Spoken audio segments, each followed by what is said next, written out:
नमः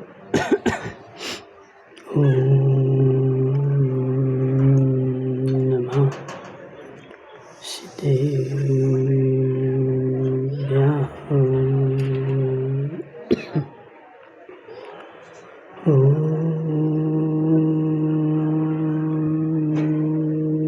नमः सिद्धेभ्यः।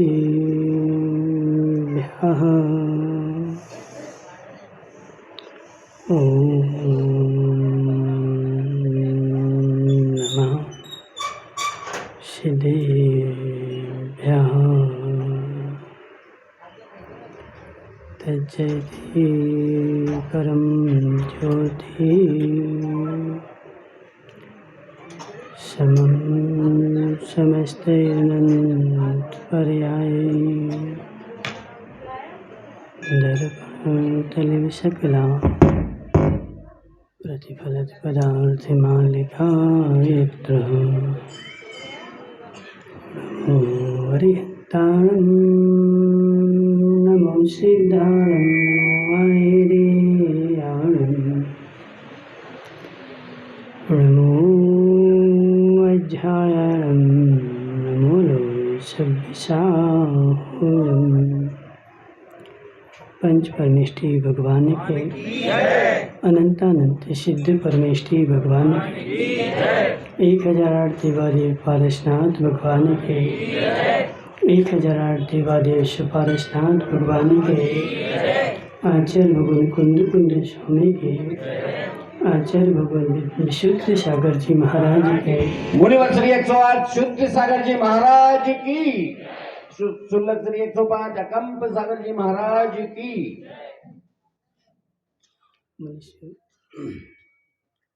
तीर्थंकर भगवान की दिव्य देशना शाद बार वाणी जयवंत हो। जीव विभिन्न प्रकार की कल्पनाएं करता है और कल्पनाओं के अनुसार कार्य की पूर्णता चाहता है, लेकिन होती नहीं।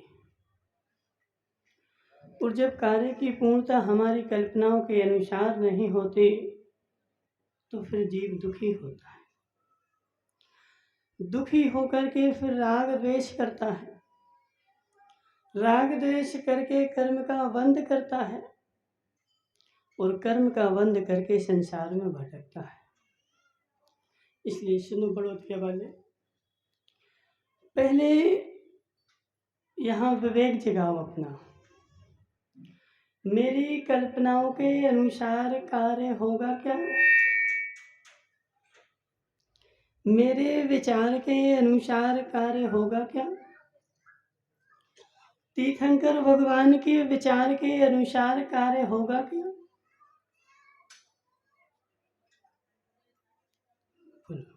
सुगन चंद जी, तीर्थंकर भगवान जैसा सोचेंगे वैसा कार्य होगा क्या? ओहो,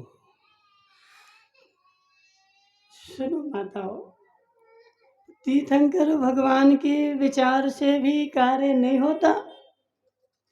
तीर्थंकर भगवान तीनों लोकों को जानते हैं, तीनों लोकों को देखते हैं, लेकिन उनके जानने देखने से कार्य होता नहीं है। यदि तीर्थंकर भगवान के जानने देखने से कार्य होने लगे तो फिर वस्तु स्वतंत्रता खत्म हो जाए, वस्तु परतंत्र हो जाए और वस्तु जो है वो तीर्थंकर के अधीन हो जाए। तीर्थंकर तीन लोक की वस्तु को देखें, जाने, लेकिन उनके अनुसार नहीं होगा।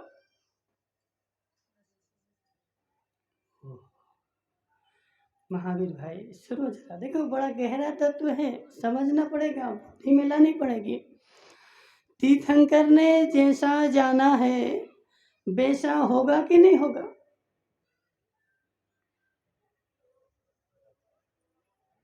सुगन चंद जी, तीर्थंकर ने जैसा जाना है वैसा होगा कि नहीं होगा? हाँ ना तो बोलो, कुछ क्यों नहीं बोल रहे?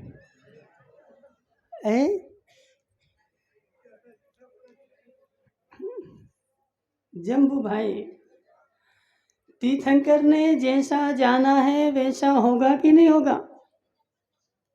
है, होगा ना। तो तीर्थंकर ने जैसा जाना है वैसा होगा, तो उनके जानने के कारण हुआ है कि होना था इसलिए हुआ है? हैं? हो। विश्वास है, श्रद्धा है। इनका क्या नाम है? तुम्हारे पीछे बैठे थे, तुम घाटोली के हो ना? घाटोली वाले, सुनो घाटोली वाले, तीर्थंकर के ज्ञान में भी जो झलक रहा है ना, वो तो होगा, गारंटी है। लेकिन उनके यहाँ झलक रहा है इसलिए नहीं होगा, ऐसा होना था इसलिए झलक रहा है। वह वस्तु तीर्थंकर के भी पराधीन नहीं है, वस्तु स्वतंत्र है। तीन काल में, तीन लोक में कोई भी आज तक वस्तु को पराधीन नहीं कर पाया है।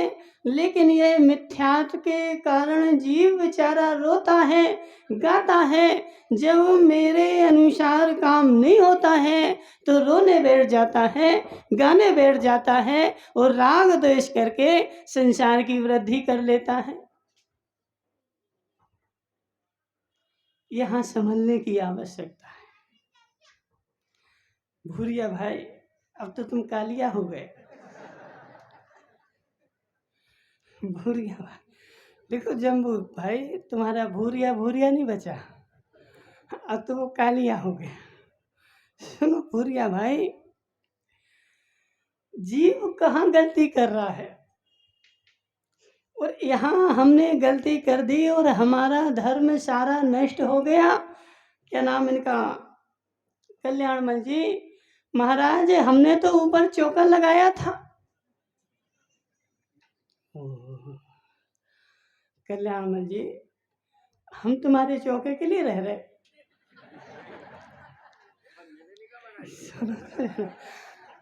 हम तुम्हारे चौके के लिए रह रहे कि तुम चौका लगाओगे तो हम रहेंगे और नहीं लगाओगे तो हम चले जाएंगे। ऐसे ही कि नहीं? हे जीव, क्यों तू कर्म का बंध कर रहा है? चौका लगा करके भी तू कर्म का बंध कर रहा है। क्यों? क्योंकि महाराज को लक्ष्य बना करके चौका लगा रहा है। महाराज को उद्देश्य करके चौका लगा रहा है। मैं चौका लगाऊंगा, महाराज मेरे घर पे आएंगे, इसलिए उसने सारी सामग्री भी बनाई, 50 आइटम भी बनाए, और महाराज नहीं आए। सो बेचारे को राग देश हो गया, और राग देश होने के कारण बेचारे ने, देखो हरकचंद जी, चौका तो लगाया था कि कर्म के नाश हो जाएगा। वो कहाँ गया? नीलेश भग गया? अच्छा, यहाँ बैठ गए, अभी यहाँ बैठे थे ना। नीलेश भाई समझो जरा, चौका तो लगाया था कि कर्म का नाश हो जाएगा, लेकिन बेचारा देखो अज्ञानता के कारण, ज्ञान नहीं है, विवेक नहीं है, तो कार्य पूरा कर रहा है, सामग्री पूरी लगा रहा है, लेकिन फिर भी कर्म का बंध कर रहा है। घाटोली वाले समझो जरा, पूरी सामग्री लगा रहा है, पूरे पैसे लगा रहा है, समय भी लगा रहा है, लेकिन कर्म का बंध कर रहा है। क्यों? क्योंकि वहाँ इच्छा को साथ में रख के कर रहा है कि आज कल महाराज इनके यहाँ गए थे, आज मेरे यहाँ ही आएंगे, और आज नहीं गए तो बेचारे का चेहरा लटक गया, और चेहरा लटकने के कारण उसको कर्म का बंध हो गया। हे जीव, समझ जरा, तू क्यों लक्ष्य रख के चौका लगा रहा है? तू अपनी रोटी भाजी खा।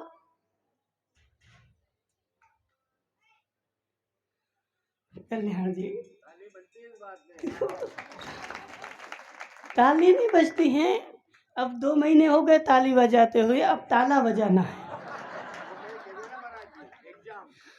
समझो जरा, 2 महीने तुमने तालियां बजाई, अब जो अनादि काल का मोह का ताला बैठा लगा हुआ है, अब उस मोह के ताले को खोल दो, उस मोह के ताले को तोड़ डालो। अब मुझे चौका नहीं लगाना है, अब मुझे क्या करना है, अब मुझे शुद्ध रोटी बाजी खाना है। कल्याण खा सकती हूँ।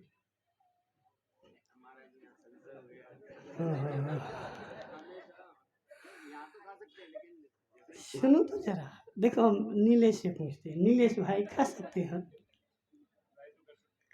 तो खड़े हो जाओ, खड़े हो जाओ। देखो कल्याण जी, अभी 2-2.5 महीने तो अपन फसल बो रहे थे, अब काटने की आवश्यकता है। यदि जीवन भर बोते रहेंगे तो फिर काटेंगे क्यों मनीष भाई? इसलिए बोना खत्म, अब काटना। हमने खूब समझाया, अब हम तुमसे देखना चाहते कि तुम्हें समझ में क्या आया है। तुमने मात्र समझा है कि सुन करके वहीं छोड़ करके आ गए। चौका लगाना नहीं पड़ता है, भोजन करना पड़ता है, और स्वयं भोजन करो। और उस भोजन में से यदि महाराज तुम्हारे घर पे आ जाएं तो उसमें से तुम दान दे दो, और नहीं आए तो भोजन कर लो, संकलेशता नहीं कर। नीलेश भाई रोटी खाते हो? खाते कि नहीं खाते? कहाँ, होटल पे कि घर पे? पक्का? क्या क्या खाते हो? हाँ, दाल चावल सब्जी, ठीक है ना। तो तुम एक काम करना, भोजन तो करना लेकिन शुद्ध भोजन करना। पक्का? कुएं के वो पानी का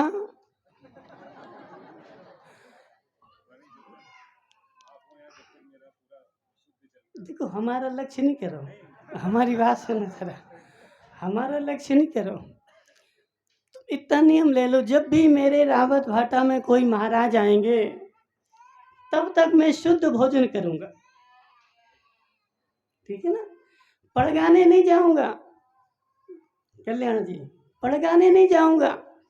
मैं अपने लिए शुद्ध भोजन बनाऊंगा, और शुद्ध भोजन बना करके अपने घर के द्वारे पर खड़ा रहूंगा जब तक महाराज का हार नहीं हो जाएगा। महाराज का हार हो जाएगा उसके बाद मैं आहार करूंगा, और यदि मेरे घर पर महाराज आ जाएंगे तो मैं पड़गान कर लूंगा। कायेश्वर का देवी से तो पूछ ले एक बार, पूछ लो, खड़ी कर लो देवी को, देवी से पूछ ले एक बार, तो तैयार है कि नहीं? तैयार है, ठीक है। कल्याण जी देखो, चौका लगाना नहीं पड़ता, चौका लगाना नहीं पड़ता। जब जब देखो, जब जब तुम्हारे नगर में महाराज आए तुम शुद्ध भोजन करो ना। महाराज जिस गली में, देखो कुछ भी नियम ले सकते हैं। आज हमारा नियम था कि आज हम ऊपर बाजार में आहार नहीं करेंगे, यदि यहाँ चौका नहीं लगता तो उपास होता, ठीक है। तो इसलिए नीलेश भाई, हम कभी भी नियम ले सकते हैं, जिसने चौका लगाया है उसके यहाँ भोजन नहीं करेंगे। सुनो जरा, हमें पता है, देखो महाराज को मात्र आगम में लिखा हुआ है, चौका नहीं लगाना पड़ता है। महाराज के पास जाकर के बोलो, महाराज मैं 1 महीना तक शुद्ध भोजन करूंगा, और अपने घर पे खड़े हो जाओ। महाराज मेरे घर पे आए और मेरे घर से खाली लौट जाएं। घाटोली वाले भाई, संसार का सबसे दरिद्री आदमी वही है। अभी भरतेश वैभव पढ़ लेना। भरतेश वैभव में क्या लिखा तंबू भाई, कि भरत चक्रवर्ती राज कार्य से निवृत्त होकर के और शोले के कपड़े पहन करके और घर के बाहर खड़ा हो गया। खड़ा हुए हुए 1 घंटे हो गया, और वह अपने आप को कोस रहा है कि आज मेरे घर के द्वारे पर महाराज नहीं आए। सोच रहा है कि ना जाने कौन ने क्या उपसर्ग कर दिया महाराज के ऊपर। किसी ने महाराज के कान भर दिए, किसी ने महाराज की रास्ता रोक रही। रोज तो महाराज आते थे, आज मेरे घर के द्वारे पर महाराज नहीं आए। अपने आप को कोस रहा है कि मेरे आज तीव्र अशुभ कर्म का उदय है। बाबूलाल बड़ौदिया वाले, सबसे बड़ा गरीब आदमी संसार में कौन? कौन? कल्याण जी बोलो ना। पैसे वाला अमीर नहीं है, पैसे वाला अमीर नहीं है। अमीर कौन है? जिसके द्वारे से महाराज खाली न जा पाए, जिसके द्वारे से महाराज निकल जाए और बेचारा पड़गाहन न कर पाए, वह संसार का सबसे गरीब आदमी है। क्योंकि पंचाश्चर्य कभी भी तपस्या से नहीं होते। पंचाश्चर्य कब होते हैं? जब वहाँ महाराज का आहार होता है, वहाँ पंचाश्चर्य बरसते। जम्बू भाई देखो, तुम लोग ये नहीं सोचना कि महाराज ऊपर आ गए। न जम्बू के लाने से आए, न तुम्हारे अध्यक्ष के लाने से आए। एक भक्त की भावना बनी, उसके पुण्य का उदय हुआ, उसकी तीव्र भावना हुई। उसकी तीव्र भावना जब होती है तो महाराज क्या तीर्थंकर भी आ जाते। महाराज का आना तो देखो एक साधारण सी बात है। किससे पूछे? सुगन चंद जी सुनो हमारी बात। तीर्थंकर का समोषण कहाँ लगता है?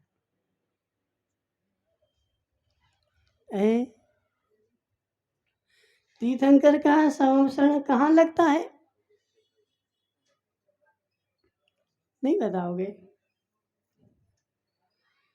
कल्याण जी तो पता है, विदेश क्षेत्र बड़ौदिया वाले कहीं भी लग सकता। वो कौन है और होशियार? और कोई पंडित है? जम्बू भाई बताएगा। भवि भागन वश जोगे वसाए। तीर्थंकर का समोषण किसी के बुलाने से नहीं लगता। तीर्थंकर का समोषण किसी के भगाने से नहीं भगता। तीर्थंकर का समोषण कहाँ लगता है? जहाँ भव्य जीवों के पुण्य का उदय होता है, वहाँ तीर्थंकर का समोषण अपने आप चला जाता है। अभी 10 दिन तुम लोगों ने देखा ना, पानी नहीं गिरा।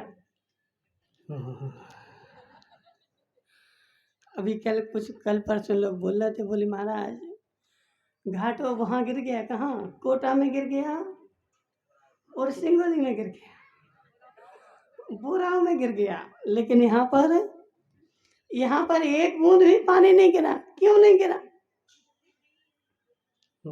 बड़ौदिया वाले, वह तुम्हारे कर्मों की निर्जरा करा रहा है।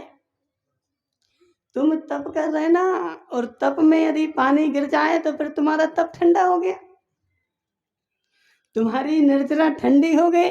वह पानी भी देखो तभी गिरेगा जब तुम्हारे साता वेदनीय कर्म का उदय होगा। और मात्र तुम्हारे साता वेदनीय कर्म का उदय नहीं, सबके सामूहिक साता वेदनीय कर्म का उदय होगा, तब वह पानी यहाँ पर गिरेगा। बादलों के पास कोई राग नहीं, बादलों को कोई द्वेष नहीं कि मुझे यहाँ पे नहीं गिरना है, वहाँ पे गिरना है। उनके पास कोई बुद्धि नहीं। तुम्हारे साता वेदनीय कर्म का उदय होगा तो पानी यहाँ पर गिर जाएगा। बादलों को कोई राग द्वेष नहीं, ऐसे भगवान को किसी से राग द्वेष नहीं। जहाँ भव्यों का पुण्य उदय होता है, वहाँ समोषण भगवान का चला जाता है। तो ऐसे जम्बू ने देखो भावना भाई होगी। देखो सत्य बता दो, इसकी आवाज थोड़ी सी बढ़ाना पड़ेगी, खींच रहा है। सुनो जरा घाटोली वाले, जम्बू का पुण्य होगा, जम्बू का भाग्य होगा। आज सुबह जब हम उठे ना, तो ऐसा भाव आया कि सुपारसनाथ के दर्शन करके आए।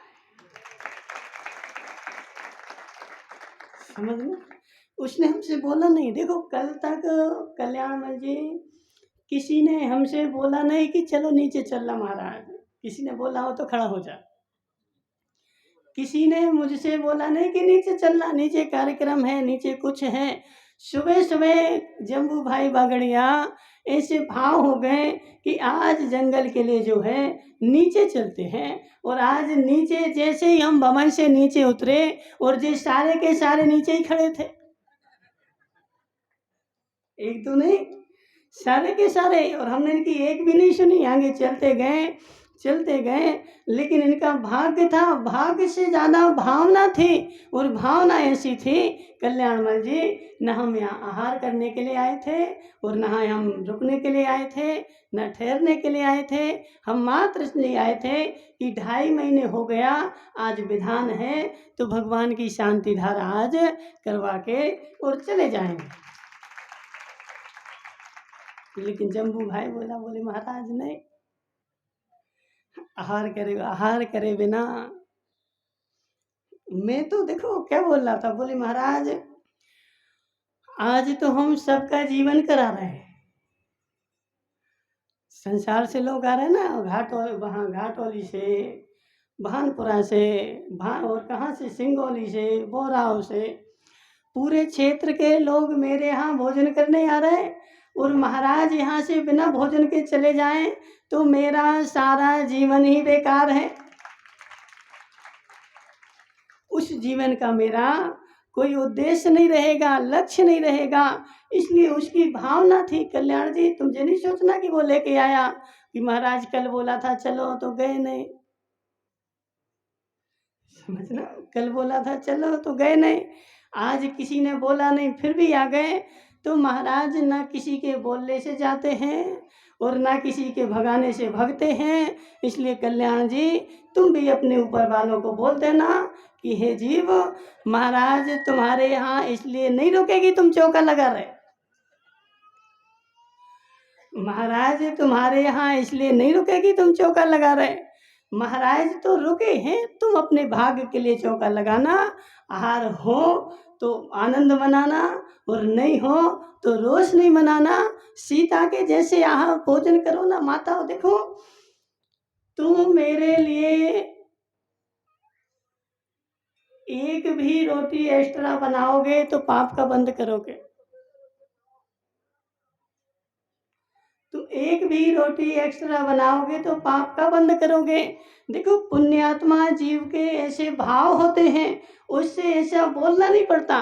पापात्मा जीव के ऐसे ही भाव होते हैं। पुण्यात्मा जीव के राम, सीता, लक्ष्मण तीनों वनवास में रहे और वनवास में एक दिन सीता ने, माता समझो जरा, तुम लोगों के भाव होते ऐसे कभी नहीं होते। बोले महाराज हम लोगों के तो ऐसे होते कि महाराज आ जाएं तो ऐसा लगता कि कहाँ से आ गए। सबका नहीं बोल रहा है, लेकिन कुछ कुछ लोग ऐसे होते, ठीक है ना। घाटोली वाले भाई, क्या नाम इनका, हेमंत भाई। सीता ने भोजन बना लिया, राम बाहर खड़े थे, लक्ष्मण जंगल में गए थे लकड़ियाँ लेने, और सीता ने भोजन बना करके सीता राम से क्या बोली कि हे स्वामी, मुझे आज भाव हो रहे मैं किसी दिगंबर मुनि को आहार दूं। कल्याण जी, मुझे आज भाव हो रहे, ऐसे कभी चंद्रकांता बाई ने बोला तुमसे? नहीं बोला।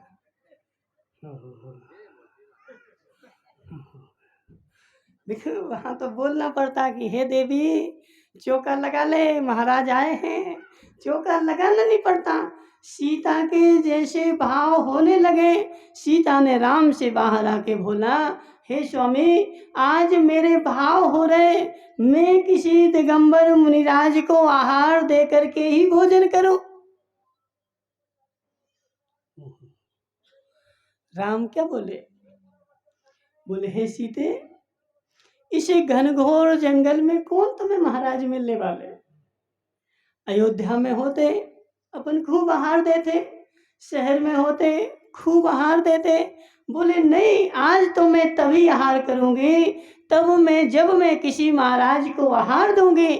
आहार दिए बिना मैं आहार करने वाली नहीं हूँ। उसने ऐसा संकल्प ले लिया और वह दोनों के दोनों जो थे ना, खड़े हो गए बाहर। नीलेश भाई खड़े हो गए बाहर, और जैसे ही बाहर खड़े हुए, समझना क्या नाम तुम्हारा, हेमंत भाई, महाराज को बुलाना नहीं पड़ता, बुलाओगे तो आएंगे नहीं, अंदर की भावना भावना। आचार्य विद्यासागर महाराज के पास जब भी हम लोग पहले जाते थे कि महाराज हमारे नगर में महाराज को भेज दो, वो बोलते थे भावना भाव। क्या बोलते थे? भावना भाव, आ जाएंगे, ठीक है ना। तो भावना भाव, तो वह भावना भाते भाते, भावना भाते भाते उन्होंने ऐसी भावना भाई कि मेरे यहाँ महाराज की आहार हो, और महाराज को ऐसा वहां पर लगा कि आज मैं जंगल में आहार करूं।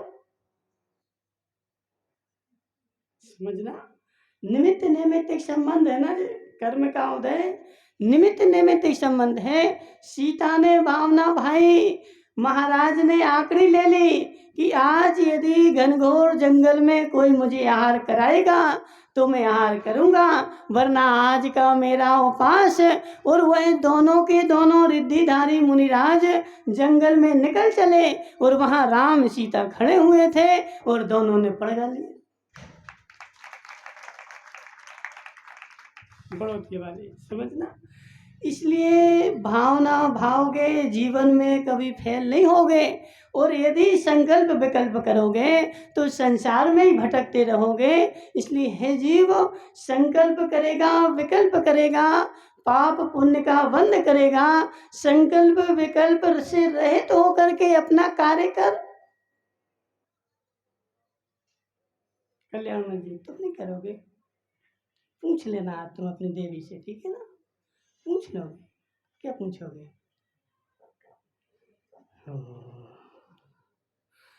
देखो, यदि 4 लोग भी समाज में ऐसे हो गए जो शुद्ध भोजन करने वाले, फिर उस तुम्हारी कविता को टेंशन नहीं करनी पड़ेगी।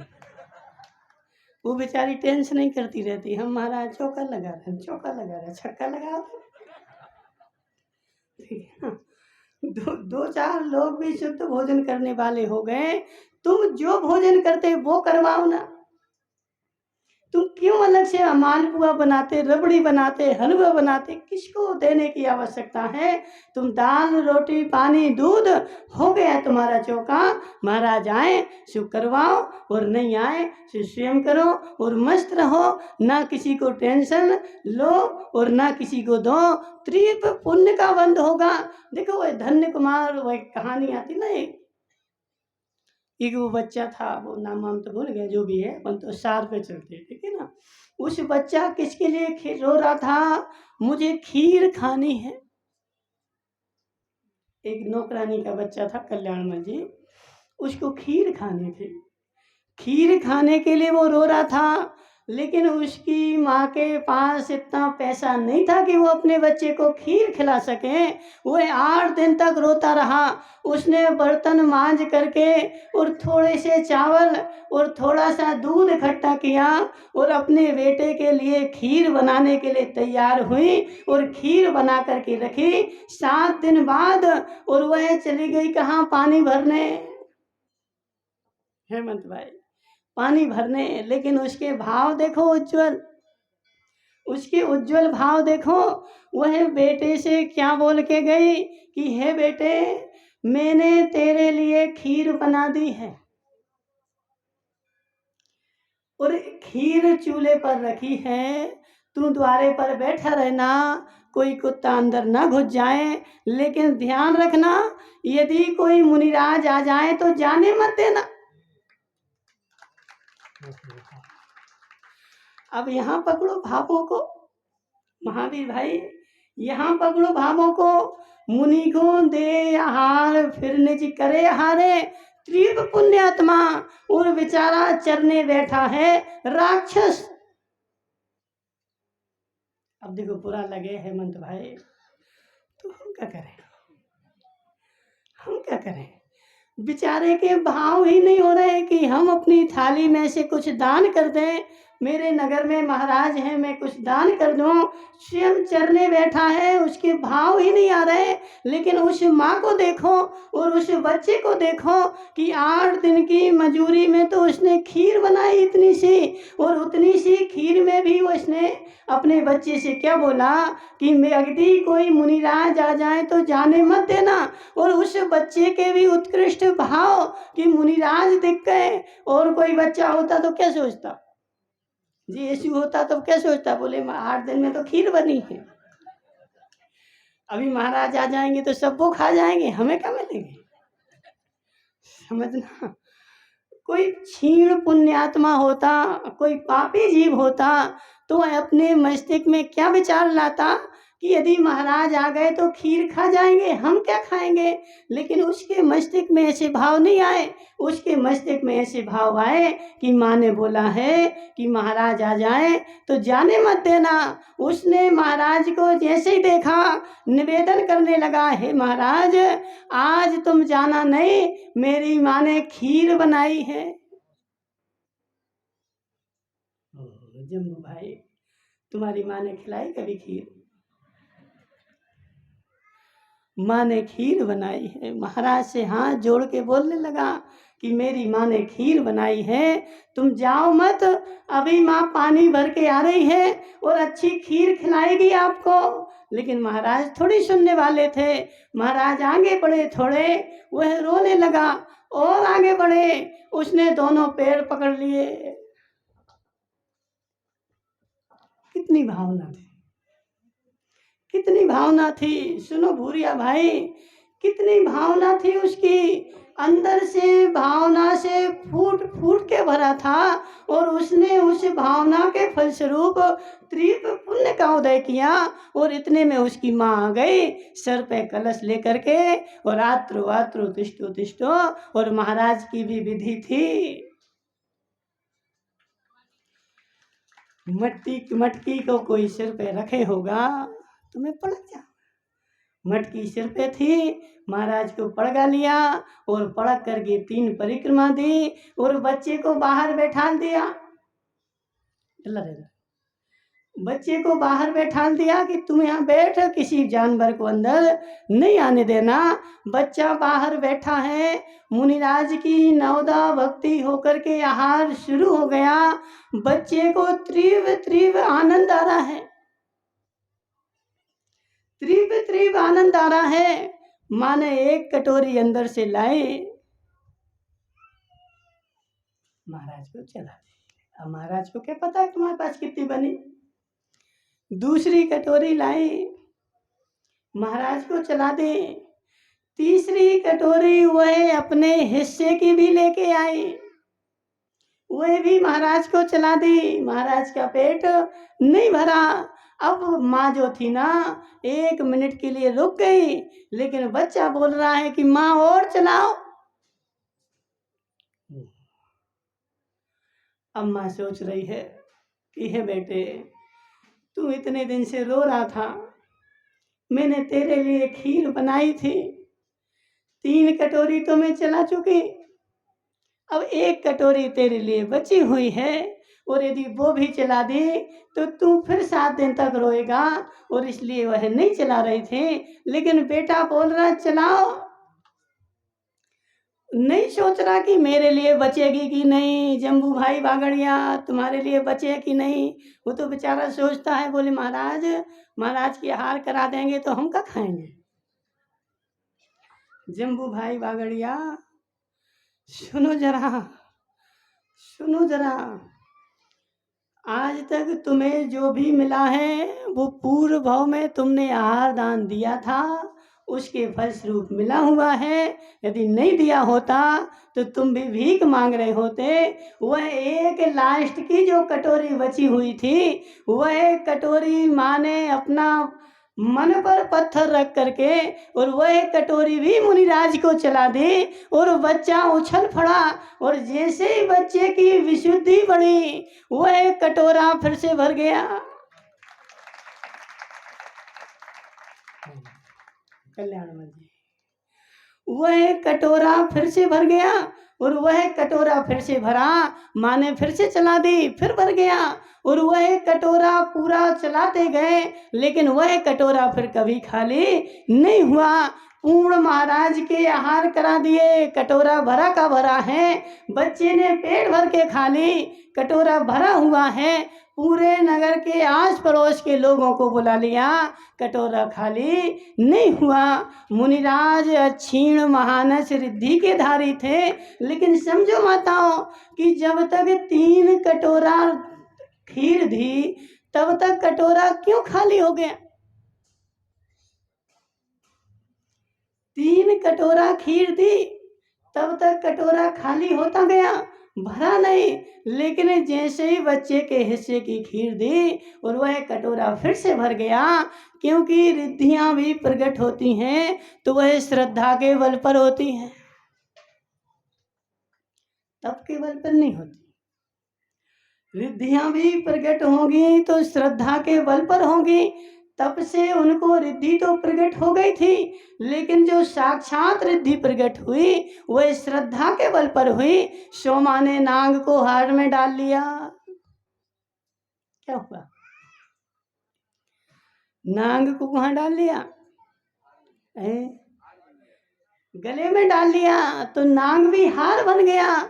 उसकी श्रद्धा अटूट थी, उसकी श्रद्धा अटल थी, उसको दृढ़ विश्वास था, उसका पक्का निर्णय था।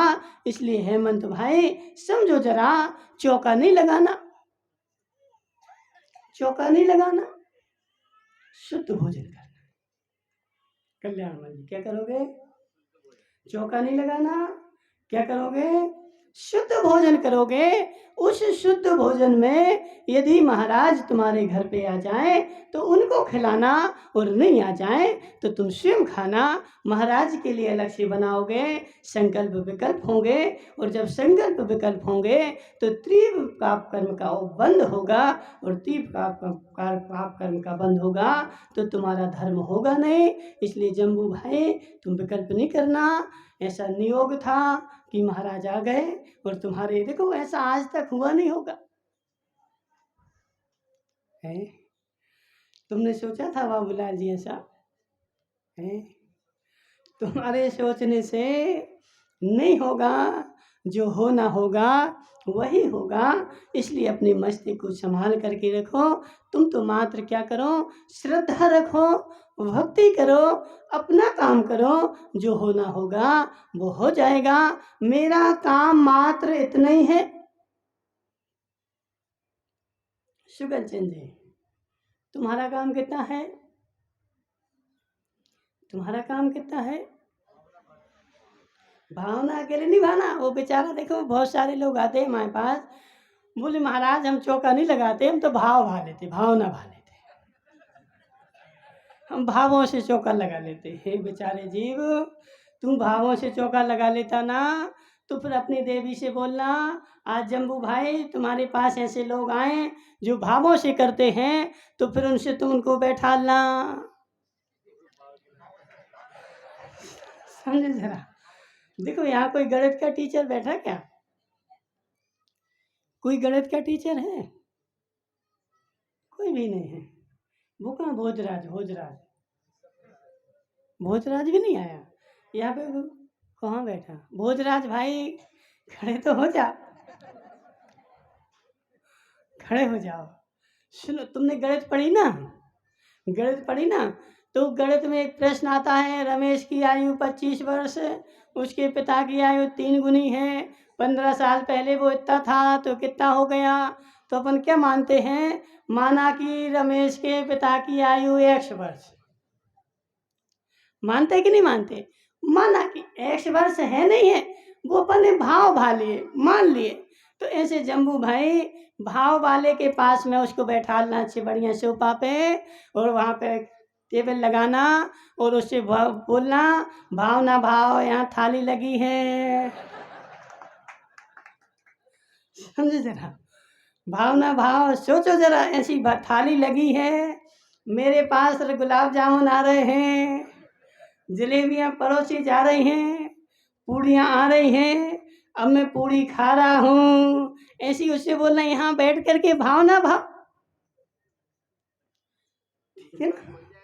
है तो फिर उससे बोलो कि हे जीव तू क्यों मायाचारी करता है, भोजन में तू भावना नहीं भाता है, लेकिन जब भजन की बारी आती है तो बोलता है मैं भावना भा लेता हूँ। हेमंत भाई, जब भोजन की बारी आती है तब तो तू खूब गुलाब जामुन रबड़ी हलवा सब मसकता है, और जब भजन की बारी आती है तो घर पे बैठ करके क्या बोलता है, मैं तो यहीं से भावना भा लेता हूँ। तो भोजन की भी ऐसी भावना भा, क्यों तू मायाचारी करता है। यदि तू भजन की मायाचारी कर रहा है तो भोजन में भजन में एक सा रहेगा तो मायाचारी नहीं होगी, और यहाँ भेद करेगा तो तेरी घोर मायाचारी है, और उस मायाचारी से तुझे नरक आयु का बंध होगा। इसलिए बाबूलाल जी, जहाँ भावना भाने का काम है वहीं भावना भा, जहाँ मेरी शक्ति नहीं है, जहाँ मेरी हिम्मत नहीं है वहाँ तो तू भावना भाना।